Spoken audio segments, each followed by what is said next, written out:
My friends, let me ask you something. What does it mean to truly win at life when you're 70 years old? For many of us, when we were younger, winning meant achieving goals, climbing ladders, both literally and figuratively, collecting awards, maybe building careers, raising families, or chasing dreams. But when we reach 70, the meaning of victory changes. It's no longer about standing on a stage or having your name in lights. It's about the quieter moments, the smaller things, those precious daily victories that whisper, "You're still alive, strong, and thriving." At this stage of life, winning doesn't always look like fireworks. It often looks like being able to climb a set of stairs without feeling completely out of breath. It looks like remembering what you ate yesterday and smiling at the memory. It's standing steady on one leg without wobbling, laughing until your belly hurts, sharing a meal with friends, or cooking something with your own two hands. You see, these little abilities may sound ordinary, but they are extraordinary markers of health, resilience, and joy. They tell the story of a body that still has strength, a mind that is still sharp, and a spirit that refuses to give up. In this video, we're going to look at 6 small but powerful signs that you're winning at life at 70. Each of them might surprise you. Each one is a reminder that life, even in its later chapters, is not about decline. It's about discovering new ways to celebrate who you are and how far you've come. So settle in, open your heart, and let's take this journey together. Because if you can do these 6 things at 70, you are not just surviving, you are truly thriving. Let's begin with something so simple that most of us barely notice it: climbing the stairs. Now, I know, stairs don't sound glamorous, they're just steps leading from one floor to another. But here's the truth. If you can walk up a flight of stairs at 70 without gasping for air, without your heart pounding out of your chest, you're already ahead of the game. That is not just ordinary, it's a quiet victory. Why? Because climbing stairs is like a hidden fitness test that sneaks into your everyday life. It doesn't need a treadmill or a gym membership. Each step calls on your heart to pump strong, your lungs to fill with air, and your muscles to push you upward. It's a complete workout disguised as daily life. Doctors tell us that by the time we reach 70, our aerobic capacity, the measure of how well our heart and lungs deliver oxygen, may have dropped by as much as 40% compared to when we were 30. That's a big shift. But here's the beautiful part. It's not inevitable. Every time you take those stairs, you're challenging that decline. You're saying, "I'm still here and my body still works for me." One fascinating study in Europe asked older adults to climb 3 flights of stairs. Stairs, if they could do it in under 90 seconds, their chances of heart problems in the next 10 years dropped dramatically. Just imagine that, a simple set of stairs acting like a window into your future health. So picture this. You visit a friend in an apartment building and the elevator's out of order. Do you groan and wait in the lobby, or do you smile, straighten your shoulders, and walk up those stairs? If you're in that second group, you're not just handling the stairs, you're conquering them. Every step upward is a small declaration. My heart is still strong, my lungs are still steady, and my legs still carry me. And that, my friends, is worth celebrating. Now let's shift from the body to the mind. One of the sweetest victories at 70 is this: being able to recall what you had for lunch yesterday. I know, it sounds small. Who really cares what we ate the day before? But the truth is, memory is one of the most powerful signals of our well-being as we grow older. When you can pull up that little detail, "Oh yes, I had a chicken salad with a slice of apple pie for dessert," you're doing more than remembering food. You're proving that your mind is still sharp, alive, and engaged. Here's a sobering fact. About 1 in 9 adults over 65 experiences some form of memory loss or cognitive impairment. That's around 11%. So if you can remember what was on your plate yesterday or a funny thing someone said at the table, That is a victory. It means your brain is still firing on all cylinders. Think of memory like a muscle. If you use it, it grows stronger, and you don't have to do anything complicated to keep it healthy. Reading a book, solving a crossword puzzle, playing a card game with friends, or even having a meaningful conversation, all of these things give your brain the workout it craves. Add to that a diet filled with brain-loving foods, berries, nuts, leafy greens, and you're nourishing not just your body, but your memory as well. And here's the beauty of it. Memory connects us. Imagine your grandchild asking, "Grandma, what did you eat yesterday?" And you answer with a smile, maybe even adding a funny story about it. That tiny exchange becomes more than words. It's a bridge between generations, proof that you're present and engaged in the rhythm of life. So don't dismiss the little things your mind remembers. When you laugh about yesterday's dessert or recall a small detail from lunch, you're not just remembering, you're celebrating a brain that's still alive and well. Now, let's talk about something that might make you smile. Standing on one leg. Yes, it sounds simple, maybe even a little silly, but this tiny act holds an enormous secret about your health. Picture yourself in your living room. Someone says, "Can you balance on one foot for 10 seconds?" You lift your leg, steady yourself, and count. If you can hold that pose without wobbling all over the place, you're showing your body and mind are still working beautifully together. Researchers discovered something amazing.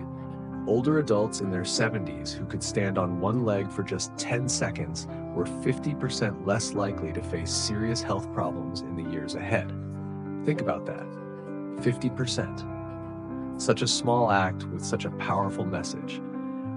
Why does this matter so much? Because balance is not just about posture, it's about strength, coordination, and focus. When you stand like that, your core muscles fire up, your legs work to keep you steady, and your brain is sending constant signals to help you stay upright. It's a symphony of body and mind working together. Now imagine you're at the park. A younger person notices you calmly balancing on one foot like a graceful flamingo. They might be surprised or even a little envious, because this ability shows more than control, it shows independence. It means your risk of falls is lower, your reflexes are sharp, and your confidence in moving through the world is intact. So the next time you're brushing your teeth or waiting for the kettle to boil, try it. Lift one foot and see how long you last. It might feel playful, but it's really a victory. Every second you hold that balance is proof. Your body is still strong, your coordination is still sharp, and you're still winning at life. Let's move to something that might be the most delightful sign of all. Laughter. Think about the last time you laughed so hard your stomach ached, your eyes watered, and you could barely catch your breath. If you can still laugh like that at 70, really laugh. From deep down in your soul, you are carrying one of life's greatest treasures. Laughter is more than entertainment. It's medicine. Studies from Stanford have shown that a good laugh lowers stress hormones, boosts the immune system, and even helps with pain. Imagine that. Something so simple, something so joyful, literally healing your body. But laughter also says something about your spirit. Life in our later years isn't always easy. We face changes, health scares, loss, children moving away, the world shifting faster than we can blink. And yet, the ability to find humor in the middle of it all is a sign of resilience. It's proof that your heart is still light, that you can roll with the punches. I think of an elderly friend I once knew. She'd tell the funniest stories about her younger years. Her kitchen disasters, her silly mistakes, her small adventures. She'd get to the punchline, laugh like a teenager, and suddenly everyone around her was laughing too. What struck me most wasn't the story itself, but the joy she carried. Even though she had lived through plenty of tough times, she still chose laughter. So if you find yourself chuckling at a TV show, swapping jokes with friends, or even laughing at your own mistakes, you're doing more than enjoying a moment. You're showing that your soul is still strong, that joy still runs through you. And that kind of laughter, that's not just winning at life, that's living it fully. Now let's talk about something that might matter even more than strong legs or sharp memory, the gift of friendship. At 70, being able to maintain friendships or even make new ones is one of the most powerful ways you can keep winning at life. Why? Because loneliness is one of the biggest challenges older adults face. It doesn't arrive all at once. It creeps in slowly when friends move away, loved ones pass on, or our routines change. According to the National Institute on Aging, nearly 1 in 3 adults over 70 feels significant loneliness. That's a heavy statistic, but it's not the end of the story. Because if you are still calling your old friends, if you're still sharing coffee with a neighbor, if you're still daring to step into new circles, then you're doing something remarkable. You're feeding your heart and mind with the connection we all crave. Strong friendships are more than social niceties. They're medicine for the soul. Studies show that people who stay socially connected live longer, stay sharper mentally, and feel happier. Look at Okinawa, Japan, one of the places in the world with the highest number of people living past 100. Their secret? They have moai, small circles of lifelong friends who support one another, laugh together, and share life's burdens. That connection keeps their spirits strong and their hearts beating longer. Think about it. The friend you call to share a story, the group you meet at church, or the book club you've been part of for years. These relationships are treasures. They are reminders that life is richer when it's shared. So if you're still investing in people, still showing up, still opening your heart to others, you're doing far more than keeping busy. You're building a legacy of love. And that, my friends, is one of the greatest victories of all. Finally, let's talk about something that happens in the heart of every home: cooking. At first glance, cooking might just seem like a chore, a way to get food on the table. But at 70, if you can still walk into your kitchen, choose your ingredients, and prepare a meal with your own 2 hands, you're celebrating far more than food. You're celebrating independence.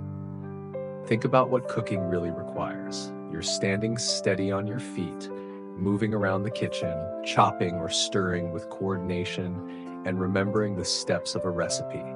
That's mobility, memory, and focus all working together. Every time you cook, you're proving you still have control over your daily life. And here's the science. A long-term study in Sweden found that older adults who cooked for themselves had a much lower risk of developing chronic illnesses like heart disease and diabetes, about 25% lower. Why? Because cooking usually leads to a healthier diet, fresher ingredients, and less reliance on processed foods. In other words, cooking is a form of self-care. But beyond health, there's joy in the process. Kneading dough, chopping vegetables, stirring a pot of soup. These little acts slow time down. They root you in the present moment. And when you finally sit down to taste what you've created, even if it's just for yourself, it feels like giving your body and soul a gift. Cooking also connects us to memory. Maybe you're recreating your grandmother's pie or making the dish you once shared on a family trip. That meal becomes more than nutrition. It becomes a story, a thread tying you to the people and places you love. So if you're still flipping pancakes in the morning, simmering stew on a cold evening, or trying new recipes just for the fun of it, you're not only feeding your body, you're nourishing your independence, your health, and your spirit. And that, my friends, is one of the clearest signs that at 70, you are not just surviving, you are still thriving. So here we are, my friends. We've walked through 6 small but powerful signs that at 70, you are not just surviving, you are truly winning at life. Think about it for a moment. If you can climb a flight of stairs without losing your breath, if you can recall yesterday's lunch with a smile, if you can balance on one leg for 10 steady seconds, If you can laugh until your belly hurts, if you can hold on to friendships and even make new ones, and if you can still step into your kitchen and cook a meal for yourself, then you are living proof of resilience, joy, and strength. These abilities may seem ordinary to others, but we know better. Each one is a quiet triumph. Together, they paint the picture of a life still vibrant, still full of meaning. They tell the story of a heart that beats strong, a mind that remembers, a body that still moves, and a soul that refuses to give up. So the next time you take the stairs or share a laugh or sit down to a meal you made yourself, pause for a moment. Recognize it for what it truly is, a victory lap, a reminder that age does not define you, your spirit does. And let's be honest, life at 70 is not about chasing what we once thought success was. It's about cherishing the present, embracing the connections we still have, and celebrating the little things that prove we are still very much alive. If you can do these 6 things, you are already part of life's Champions League. So keep moving, keep laughing, keep loving, and above all, keep thriving. Because your best days are not behind you, they are still right here waiting to be lived.